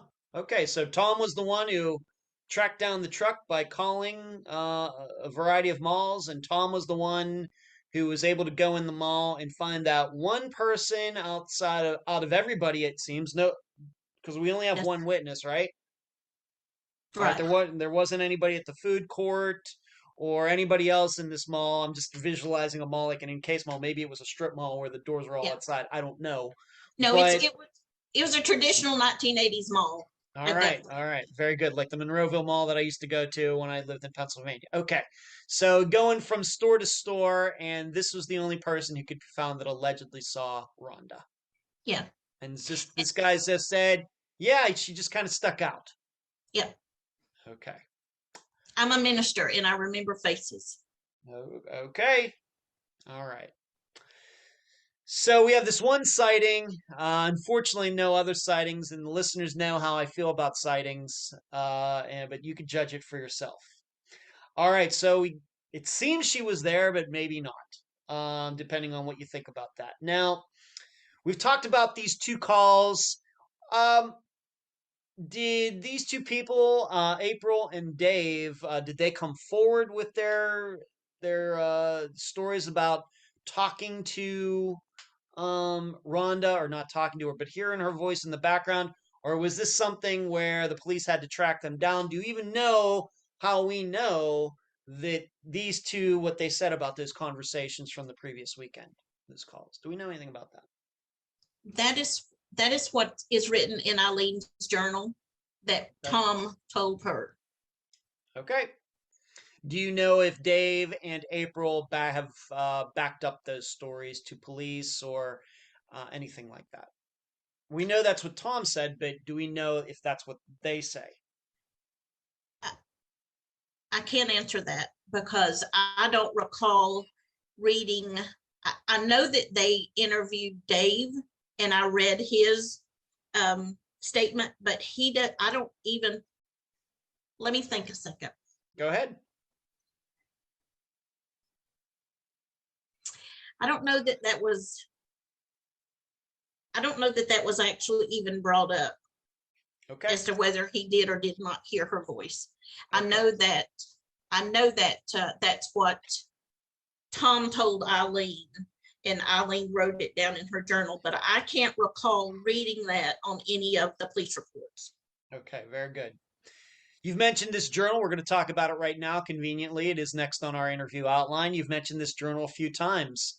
Eileen, Rhonda's mother, actually kept a journal, writing everything down. I've seen it. I don't think I'm going to make it public because there's a lot of things in there. It's probably just not going to do that. We're talking about the major points of it anyway in this interview. I've seen it. The listeners should know I've seen it. It exists. I think it's good that she did this, because of course perceptions and memories can change over the years, but I'm not going to make it public. But she took this journal. Was she just, the way Eileen, just a journal taker in any way, or was this something that occurred to her at the time? I better start writing this all down. Eileen told me that a very dear friend of hers said, Eileen, while you have your thoughts with you, you need to journal them. And she said, that's what I did. Wow. Is I just started writing down everything that I knew happened and everything that I thought was relevant. Mm-hmm. And I think she did a good job. Right, she did. And it's in her own handwriting. And to describe it to the listeners, at least, she kind of puts little stars or little lines along, like what she would call the important points. In every Right. page there'll be regular text, and then a certain amount of text there'll be underlined things, and that's meant to stress that these are the things that really stood out to her. Do you know? Of course, I'm guessing I've only seen a portion of it. Do you know how long she kept this journal? For weeks or years, or Not years. Mhm. I would think, I was trying to think of the last entry date. I would say probably through August Wow. of 84. Just guessing. Okay, so 6 months. Yeah. She's writing down things about the disappearance, about Rhonda, what she's seeing, what she's hearing, her experiences with the Atlanta police, because they are responsible for this. Even though Rhonda's from Newnan, the vehicle was found in the Atlanta jurisdiction, I guess, right? Yes. And to me, that's one of the biggest issues. One of the toughest points here is that it just muddied the waters. You mean multiple jurists because she lives somewhere else, and exactly. Oh, I know. And for years there was a lot of finger pointing. It's not a Coweta case. NAPD was, it's not a, while they did research it, I don't think they put into it. I don't know. I'm not even going to say that because I know they did their legwork. There was a lot of souls hitting the pavement out there and, knocking on doors. And I know they did. Now we should state that when you say Coweta, that is where Coweta County is where Newnan is, right? Coweta County, yes. All right, but Atlanta is in Fulton County. Exactly. Maybe it's in a couple different counties, but majorly in Fulton County. Fulton County, when it's not even Fulton County Police, it's City of Atlanta Police. City of Atlanta Police, okay. So that makes it even worse. Okay, so another disappearance. We talk about this often. Maybe you don't know that, Nancy, but I do. Is we have a lot of jurisdictional issues that pop up in disappearances, even between states. We had a disappearance, Eric Alvarado, who lived in Texas, but his car was found over the line in Arkansas. In both states, what I played hot potato with it. I don't want it, you take it. I don't want it, you take it, back and forth. So very common, not just in 1984, but in 2022 as well. All right, so Rhonda's mother's keeping this journal, and we have to talk about it because it's in the journal, and it's because her own personal experience, something that she wrote down. And I know how this is going to look, but we can't deny it. But there is a story in there about a shower curtain. Why don't you tell the shower curtain story? And I know not only have you read it in the journal, you've spoken to Eileen firsthand about this. Why don't you tell the shower curtain story? Tom had made it very. Tom had said several times during his talks with Eileen that he and Rhonda had taken a shower together, before she went missing, and they got up Sunday morning and they took a shower. And during one of the searches, which was like in April, no, maybe it was March. I think it was March that she went over to Tom's house. Okay. And she noticed that the shower curtain was missing from the bathroom. And she noticed it only because she made the shower curtain. And she said, I asked Tom, did he throw it away?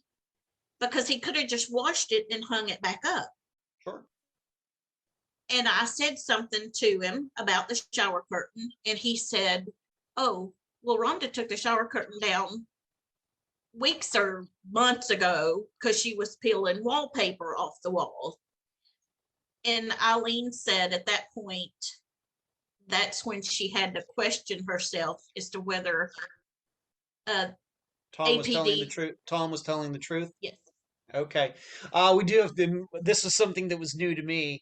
So maybe for some of the listeners, it's going to be new. She made a shower curtain for them. You know, I think of shower curtains. I think of people just going to like Walmart or someplace buying one of those plastic. She made them one. Was it made out of plastic or what is your understanding? Was it like did she do artwork on it or what is this? You know, to be honest, I sort of thought like you did too. Mm-hmm. You just go to the store and you buy a shower curtain, and then when it's gunky, you just throw it out and get another one. That's right. But I don't know. Okay. You know, I don't know if Rhonda asked her to make her one, or all I know is that that's why the shower curtain stuck out to her, because she made it for them.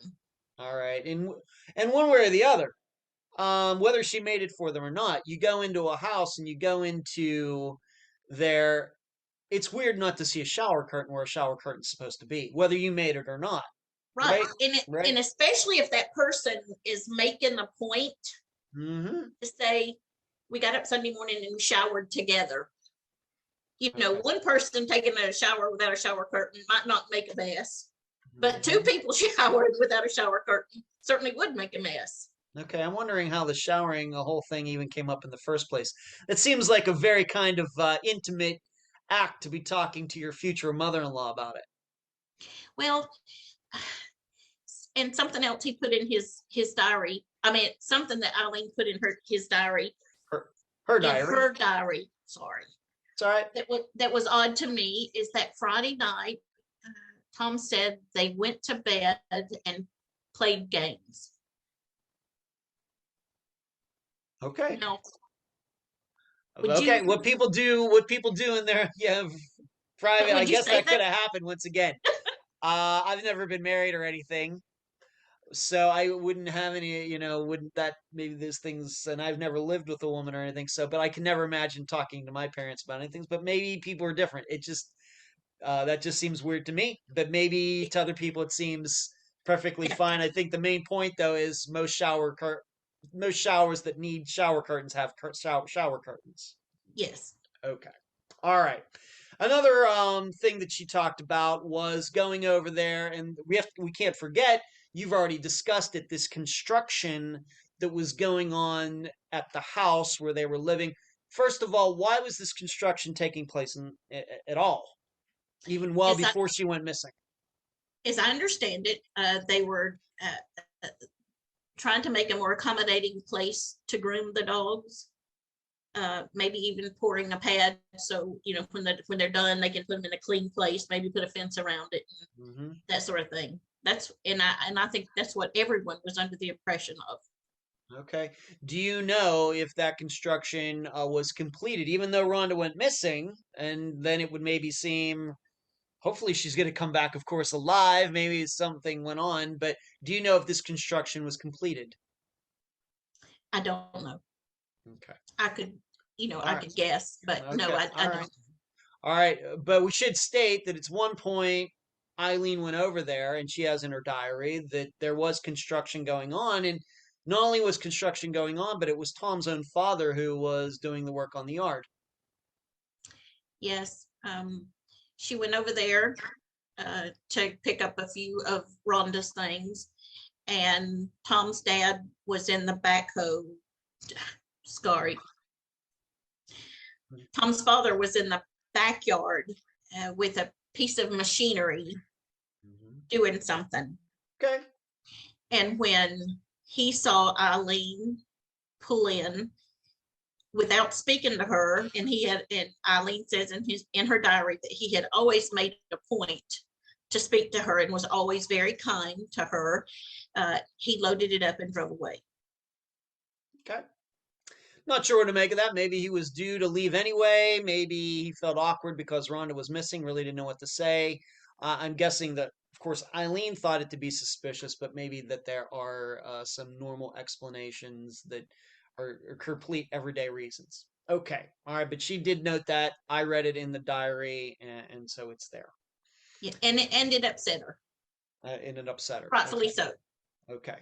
All right. So we have this situation, the way it's portrayed, and maybe that's what actually happened.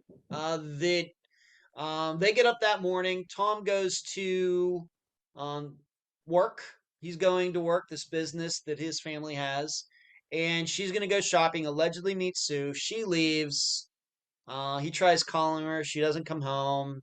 That night, February 27th, she doesn't come home. They are able to track down the truck where it is, and nothing is amiss. Of course, she and the keys are missing, and it seems, I guess, the keys never popped back up. The problem we have is that who she said she was going to meet, at least the way Tom understood it, at least at the time, was that Sue said, I don't know anything about this. Maybe Sue's lying, we just don't know. And then so this progresses, really no movement on the disappearance, but we do have to talk about Tom. And we first have to start with, of course, they were engaged and she wanted to go back dancing. But the understanding, though, is the belief that Tom was supportive of this. Being that, remember, he went with her to go there. Right. Was the idea that he was supportive of her starting to do this again? Yes. Okay. All right. So being that, please. I was just going to say from everything that I've read and from what I understand, I think that he was supportive of this. Okay. But you never know what's in someone's mind. All right. Well, we're not going to get into what's people's minds, but did he ever express one way or the other support or non-support of her going back to stripping? Not that I know of. All right. No. And we have to remember he went with her when she wanted to go back. Exactly. According to this strip club manager. So it seems like if he didn't want her to go, then he just wouldn't be there. My thinking would be okay. In all of the times they were together, even after she went missing, did Tom ever allege to anybody that he thought maybe Rhonda could be cheating on him? Anything like that? Not to her family, at least. No news. No stories like that at all. Did he ever thought of that? Because you could interpret, maybe he's a little afraid that she's going to go back to stripping, and there's of course she's going to be in guys' laps and everything. Maybe a fiance would be worried about that. Right. Okay. So, but no allegations that he ever thought that, given that Rhonda was doing anything behind his back. Okay. Not so we've discussed this a couple times. Now we're going to get to the specifics of it. At the time on February 27th, Tom told Rhonda's mother, Eileen, that he believed that Rhonda was going to meet the Sue woman, this friend. Of course, Sue denies this. However, later, it seems Tom's story changed. How did it change? Tom said that he did not say that Rhonda was going to meet Sue. He said maybe Eileen said that, but that was not he even told APD that. And then, because that's one of the questions they questioned him on, you said this, and he said, I didn't say that, maybe Eileen said it. All right, so what we're saying is Eileen's interpretation of what the conversation was on 27th was that Tom brought up Sue. Tom's interpretation was that Eileen brought up Sue. Yes. All right. Okay. All right. But according to, though, the statements that was taken by Atlanta PD, the way you would interpret them, having seen them, is it seems clear that Tom was the one who originally brought up Sue's name. Yes. Okay. All right. So that seems, once again, we know how things get confusing. And even all these years later, of course, things can be tough to straighten out, but it does seem like there is a contradiction there. Next topic is we have to remember that Tom was married when he and Rhonda met. maybe their marriage was on the outs. I guess that's totally fine. But in May of 1984, so let's say 2 months later, 2.5 months later, was it Eileen that called Tom's house, and what happened? She called to see if she called Tom's house to see if she could come pick up a few of Rhonda's things, and it's answered by a female. Not long after, not shortly thereafter, and Eileen just sort of said, I just thought it was a sleepover, Okay, like a one night stand type of thing. Yeah. But the woman felt comfortable enough in the house to actually answer the phone when it rings. Yes. All right, even though probably in 1984 terms, there was probably an answering machine there. They could have certainly picked it up, and most calls going to the house are going to be for Tom anyway. But she feels comfortable enough there to pick up the phone. Yes. Okay. Do you know who this woman is or was? Do we know her name? I have no idea. All right. So we know that everybody should know Tom did get married twice after Rhonda's disappearance. Do you know if it was the third wife, the fourth wife? We just don't know. I really don't know. Okay. It could have been, and it could have been just a would not stand. All right, or it could have been the cleaning lady. Yeah. Okay. All right, just making clear on this. It doesn't necessarily have to be someone who Tom was involved with. It was just somebody who felt comfortable enough being in the house to pick up the phone. Whereas I think you and I are both old enough to remember when there weren't cell phones, and if you were over at somebody's house, you just didn't pick up the phone. You waited for the owner who actually lived there to pick up the phone, or you didn't pick up the phone at all. Exactly. Okay. All right. Now, given all of this, I think the listeners can understand that there were some people in Rhonda's family suspicious of Tom. There was a search of the property, but maybe you should explain, what went on and outside, inside, regarding the search on the property where Tom and Rhonda were living together. The property was searched some 30 years apart. There was a cadaver hit near a fire pit. Mm-hmm. It was hit, like I said, 30 years apart, the same location. Okay. But I have been told that it could have been human. It could have been anything from a tampon to any sort of biological bodily fluid. Wow. They did do a soil sample 2 years ago. A lady with the Nancy Grace team, the one that came and searched the second time that hit, did do she took soil samples from around there and went so far down and sent it off to Canada, and they did their magic on it, whatever they do. Mm-hmm. And they told her that there was not a body there now. Okay. All right, so we get these, you may not know it, Nancy, but the listeners or viewers surely know that I'm not a big believer in dogs and things like this. I think it's the margin of error is absolutely huge, to the point of I don't know if it's useful in disappearances. Maybe it's useful when dogs sniff out drugs and everything, but mm-hmm. Dogs' reputations and experience and success for disappearances is very low. So I don't know that.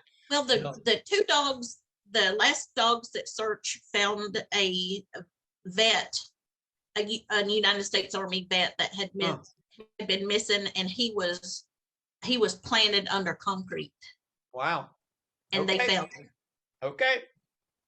But I mean, everybody has speaking of that, being that there was construction going on at the house, was any ground penetrating radar used? That did exist in 1984. Has it ever been used since? If we're going to check everything, if we're going to be suspicious of anybody who knew Rhonda, was anything like that done? Yes, they had ground penetrating radar. Whatever you call it, ground penetrating piece of equipment out there, and that's where they did the soil samples. It as a matter of fact, they did show a disturbance, if I recall correctly. And that's where they concentrated their soil samples that they got. Okay. Do you know if any digging was done specifically looking for Rhonda's remains? No. Okay. Now, however, you did tell me this, that Tom, of course, they just can't go on there. Tom would have had to have given them permission to do this. I guess he did, but well, Tom doesn't own the house any longer. Okay, but what I'm talking about back in 1984 when he did. Right. What happened? What happened back then? Nothing. Nothing. No searches were done of the property at the time while Tom was there. No, he did tell APD to have Coweta come out and search. When Coweta came out, he wouldn't let him in. He refused it. He wouldn't let him in the house. Or the property. Okay. All right. So he said yes, and then he said no. Yes. Okay. Now, 30 years later, being that luckily whoever does own the property and the house and everything now was gracious enough to allow people to go on there to look around, was the inside of the house searched? No. No. All right. So just the outside. Just the outside property. Yes. Okay. But back in 1984, Tom said yes, and then he said no. Yes. Okay. Let's move on to this. Once again, listeners and viewers know how I feel about polygraphs. Once in a while, we do talk about them, but not all the time. But what happened to the polygraph test done? And was Tom the only person who was given a polygraph test? Anybody else, to your knowledge, given one besides Tom? I believe I read that his sister April also had a polygraph. I don't know the results of that. Okay. I don't recall seeing them or hearing about them. Okay. Tom initially told APD that he would take the polygraph test, and then he called back and said that he would not take APD's polygraph, that he would hire an independent polygrapher, and is set up through his attorney. Okay. And he did take it. And what happened? He failed. He failed it. How do you know this? It's in the police reports that APD called Eileen and told her that he had failed the report. And you've seen those reports? No, I've not saw the reports. I don't even have access to them. I don't even know. I don't even recall seeing them in APD's file, but I do have on record where they confronted Tom and said, you did fail the report. You failed on these questions. You have that part of it. Yes. Okay. All right. And in that report, do you have his response to failing them? Did they write down what he said when he was told he failed? Nothing. Okay. All right. Let's move on to this. We should be clear about something, though. Once again, on Unfound, we don't go after people. Okay? We're just stating what the report, where we're talking about reports, we're talking about polygraph tests, we're talking about experiences that happened back at the time from people who are in respected positions regarding all of this. And it should be known, though, that Rhonda's family, at least for a while, never would have entertained the idea that Tom could even remotely, and we're not saying he is, but at the beginning they thought nothing. In fact, as we talked about at the beginning of this conversation, they thought very highly of him, correct? Yes, I think that's a fair statement. Okay, but their opinion changed. Yes.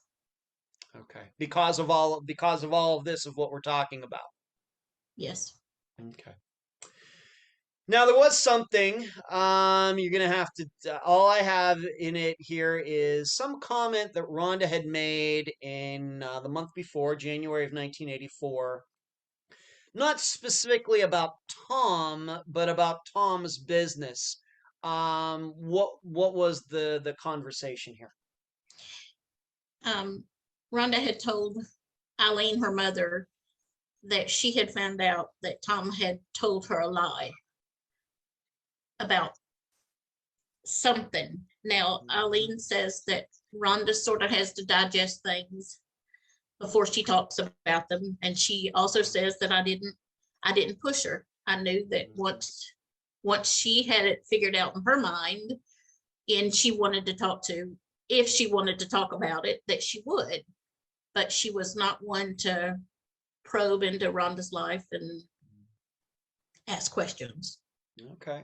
Is it possible that what maybe Rhonda finally discovered in January that Tom was still married? Is that a possibility, or was it something more strictly regarding the business, or was it something about Tom? Because I think a guy still being married might be something that he might keep on the down low if he's meeting a new woman that he's serious about. No, Rhonda knew he was married. Okay. And I think even Jack and Eileen knew at the time that he was married. Okay. So I don't think it's that. Okay. I think it had something to do with the business. Now that's just purely what did Eileen think it had to do with? I think she thought the business as well. Yeah. Okay. All right, because she's the one that had the conversation. Right. Okay. All right, so there's that, but of course that's in January. It would have been at least a full month before she went missing. Even I don't know how to connect the two. Even if we're to think Tom did something to her, maybe not. Hard to say, but it's a little bit nebulous. And oftentimes when I hear things like that, I'm wondering why, when somebody, in Rhonda's position, why doesn't she just come out and say what it was? Why did she just give a little piece while I'm thinking about something and just didn't, I'm always confused by that because I really don't act like that. But okay. Let's move on to this. Of course, we have this Sue character. And here in 2022, trying to track her down. I've given you, Nancy, maybe a couple different leads on this that I think you'll be looking into. But do we know anything about this Sue Mashburn person at all to determine whether she was telling the truth or not about meeting or not meeting Rhonda the day of the disappearance? I don't. I've never talked to her. I would love to, and I have searched quite a bit trying to find something, but I know I have nothing to bring to the table for that. Okay. I wish I did. Okay, you've seen these reports from the Atlanta Police Department. Is her name in there at all? Any proof that Atlanta Police ever spoke to her? Yes. Any comments? There are. They did. Okay. They brought her in and interviewed her. Mm-hmm. And is this where you got this address and phone number from? We're not going to give those out. That you have given them to me. Is that where you got the address and phone number from? Well, no, let me back up. No, that the address and phone number came from Eileen. It kept a journal of everything that showed up for the searches so that she could send thank you notes. She had everybody's name and address and phone number that attended the searches. That's where that came from. Okay. But I can look. Yeah, because in the police report, I think usually if they're talking to somebody, they usually write down the person's address and phone number. Right. Of course, if they want to get in contact with them somewhere down the road. Because the listeners should know, and I'm not giving out the address and phone number. I've not been able to connect that phone number or address to anybody even close to the name Sue Mashburn at all. Yeah. You have to realize it's 38 years later, but still, I've been successful doing that for disappearances that are pretty old. Yeah. Even going back to the 1980s. So I do wonder about that. But you have seen this statement that she made to the Atlanta Police Department. Yes. You've seen it. And she, of course, continues to say, Rhonda and I, we're not supposed to meet that day. Right. Okay. Don't know if that's suspicious or not. I know that through all of this, a lot of people are going to be suspicious of Tom, but on the other hand, what if we were to find out that Sue Mashburn, since 1984, has a long list of felonies and burglary and all sorts of different things? Then we might become more suspicious of her. Maybe she set Rhonda up. So before we, this is how we have to look at things to try to even everything out. Maybe if we knew more about Sue, we would be much more suspicious of her, especially considering we have these conflicting stories of whether she was supposed to meet Rhonda or not. We don't know what she's done with her life since 1984. We don't know how the two met. She is just a name. She's just a name. That's all she is.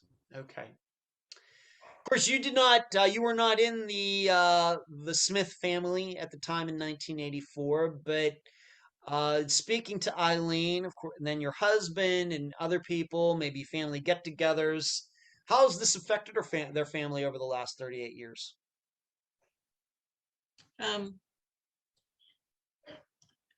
It's just very sad. Just a wound that won't heal. Eileen has, they've gone. Let me back up. Go ahead, take your time. I know it's tough, but I have to ask the question. I know, and it gets emotional for me.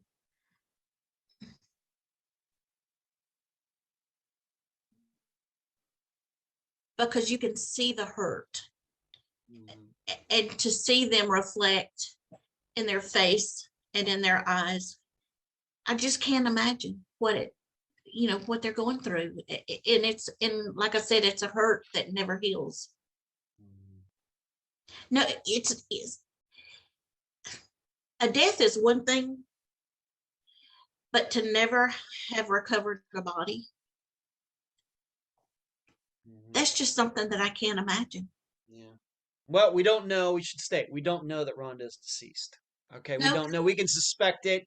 We would not like to think that something was going on in her life that she decided to run away from her or anything, but it does happen.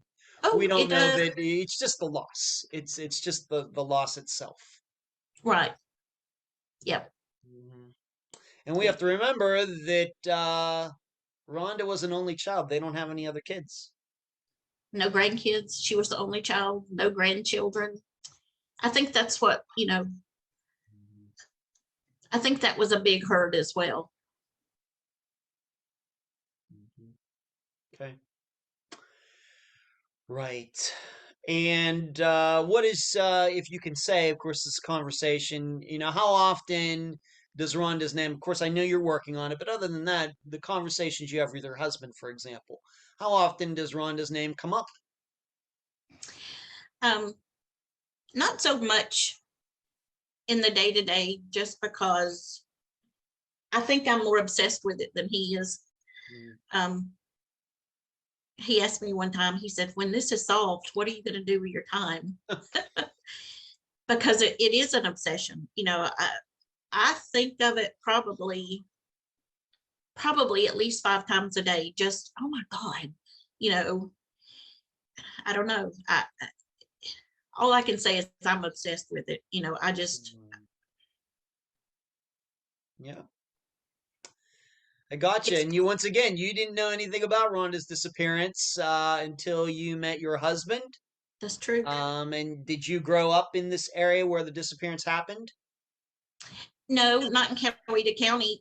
She grew up in Mableton, which is Mableton and Austell are right next door to each other. But no, other than that, there's no connection other than, marrying her husband. But it's like I've been hyper focused on it, and I don't know why. I just can't believe that in this day and time there's no answers. Yeah. That's I guess what I'm saying is, Nancy, is at the time in 1984, late February, and I know that I've seen the reports, news stories written about Rhonda's disappearance.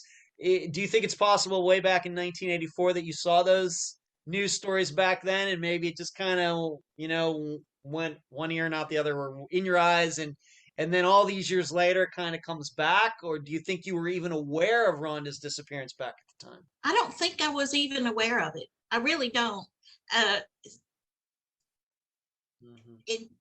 No, I don't think I was even aware of it. I think a lot of it has to do with age.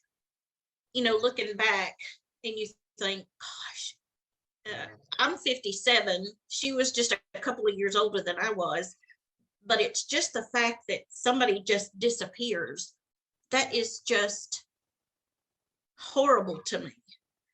I mean, a murder is horrible. A car accident is horrible, but at least you have closure. Not having the closure is hard. Yeah.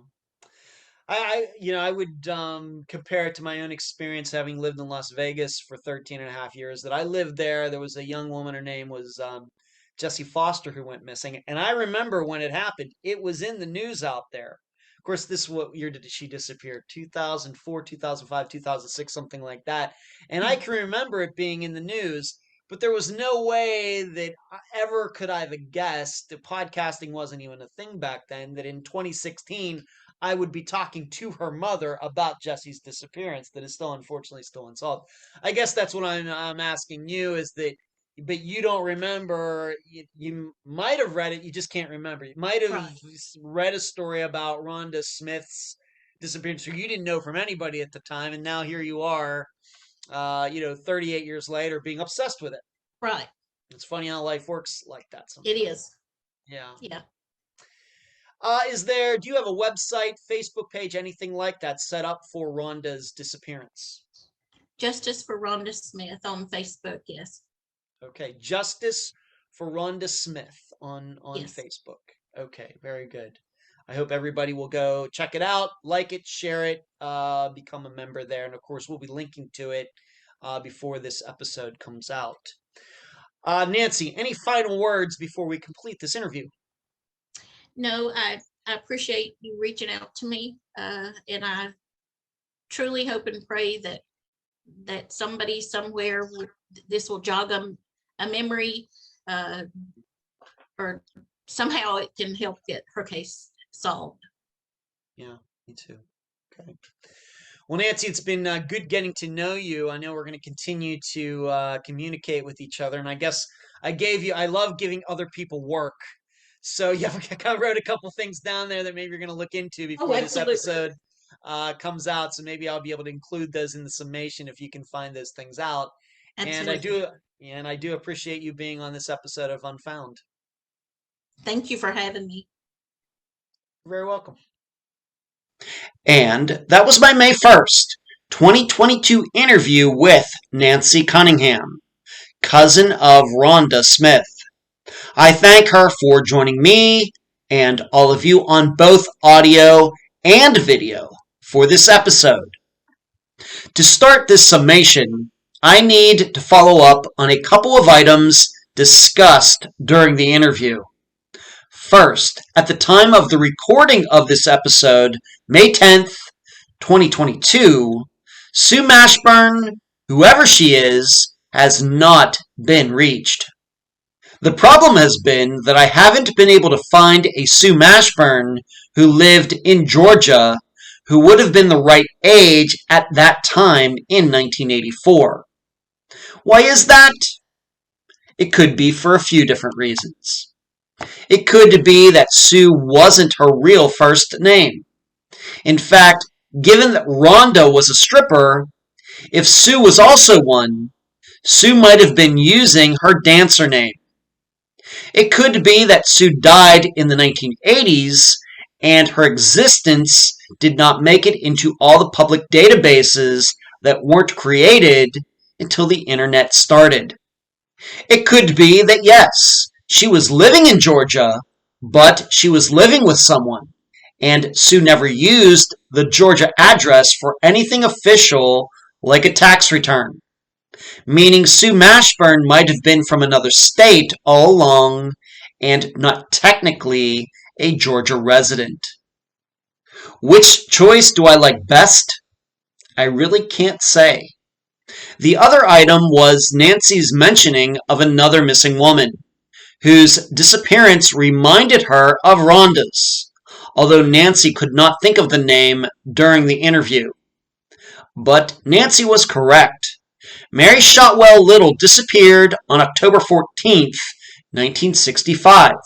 Her brand new Mercury Comet was found near the Lenox Square Mall, the same place Rhonda's truck was. I'm not going to get into all the details of Mary's case, but please look it up for yourselves. Most importantly, Mary's disappearance is also still unsolved. This is relevant because we should consider the idea that maybe Rhonda or someone else knew about Mary's disappearance and decided to do a copycat kind of thing. Why? Because Mary's case was unsolved. What better way to get away with a disappearance than to do exactly what someone else successfully did, right? Please take the time to contemplate that possibility. Now to the theme of this episode. The problem we have is that in 1984, Sue Mashburn claimed she had no plans to meet Rhonda to go shopping. Of course, if we could find Sue today, this might be able to be resolved.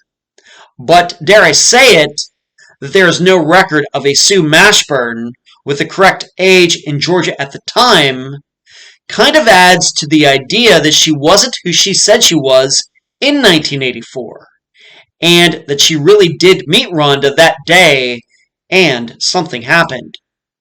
However, even if we are to believe that a Sue Mashburn with that name exists and that was friends with Rhonda but had absolutely nothing to do with her disappearance, this still doesn't resolve our problem. Why? Rhonda could have used the Sue story as cover for something. She could have said she was going to meet Sue, knowing Tom wouldn't think anything of it, when in reality, Rhonda was going to meet a guy, or going to a new stripping job, or something. The biggest problem, though, and where the title of this episode originates is, it seems that in 1984, Tom and Rhonda's mother, Eileen, couldn't agree upon who brought up Sue's name first. Tom said Eileen said something to the effect that Rhonda probably was out with Sue when Tom called to say Rhonda hadn't come home yet, whereas Eileen told police that Tom was the one who said Rhonda was to meet Sue that day to go shopping. Well, both stories cannot be true. Of course, if you believe Tom is lying about that, then that certainly causes him to become a suspect in Rhonda's disappearance. The tough part to understand is why he would bring up Sue at all. Because if he were lying, then he would know that Sue would deny she was supposed to meet Rhonda that day, and that would only make Tom look worse. Yes, hard to understand. In fact, I think reading A Tale of Two Cities is easier. I'll leave the theorizing up to you. And that's the program. Right now, while you are in your podcast platform, Spotify, YouTube, iTunes, wherever, give Unfound a 5-star review, a thumbs up, whatever that platform allows. I thank you for listening. I'm Ed Densel, and you've just finished this episode of Unfound.